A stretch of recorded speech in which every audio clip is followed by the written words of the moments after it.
Hi, everyone. I'm sure glad you're back for lesson number 55. Now, this, as always, is a pretty in-your-face kind of lesson.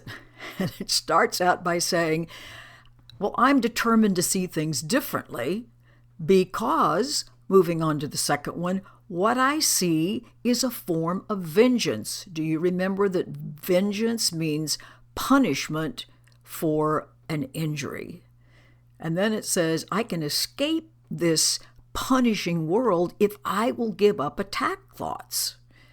And then, of course, it moves right on to saying, I don't perceive my own best interests.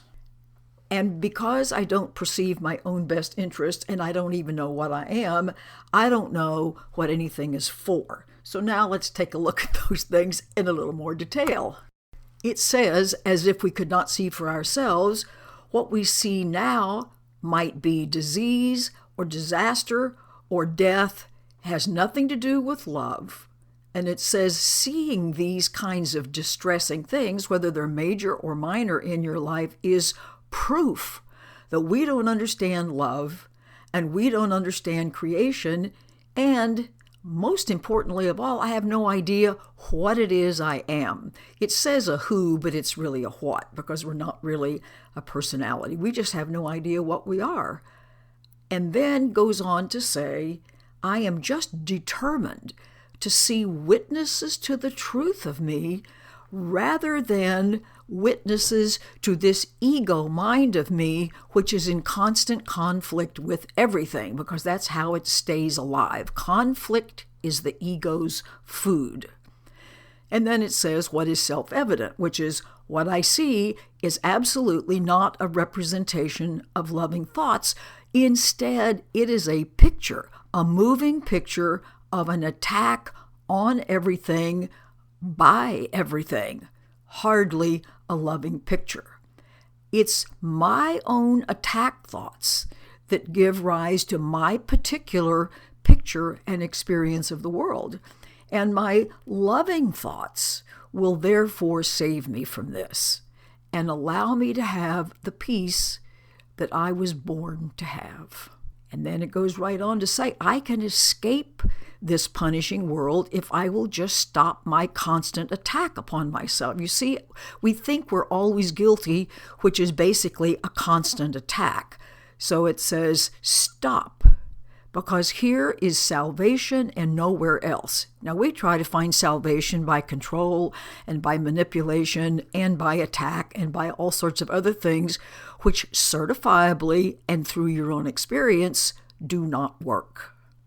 If I did not have attack thoughts, whether it's to me, from me, about me, it doesn't matter. It's just those separation thoughts, then I wouldn't see the disaster and the death and the misery and the insanity which we now see.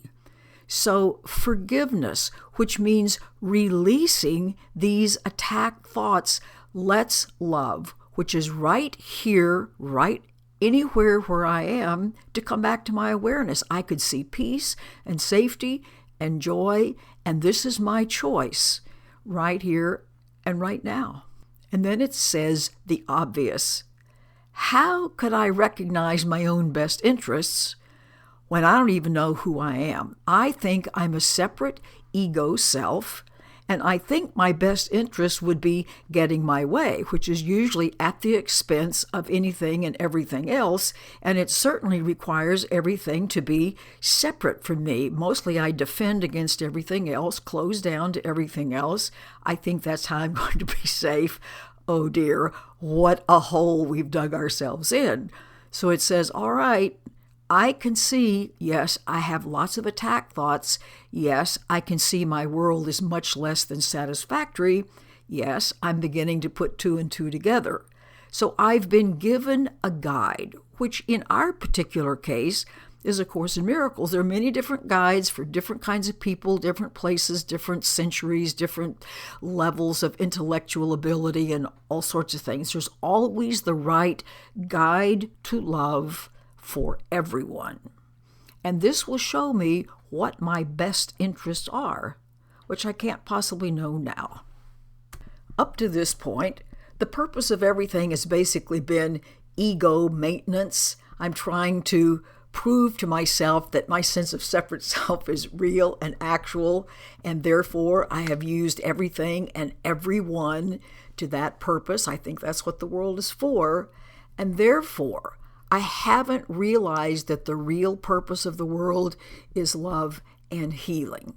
Now, the purpose that I've given it, which has required a whole lot of attack on my part, has led to a very frightening picture. But now I'm going to open my mind, and I'm going to do that opening by releasing all these ideas that I've had of what I am and what the world is for, and allow something else to dawn on my open mind. I hope you'll open your mind today and see what in the world else is there. Have a great day exploring. Bye.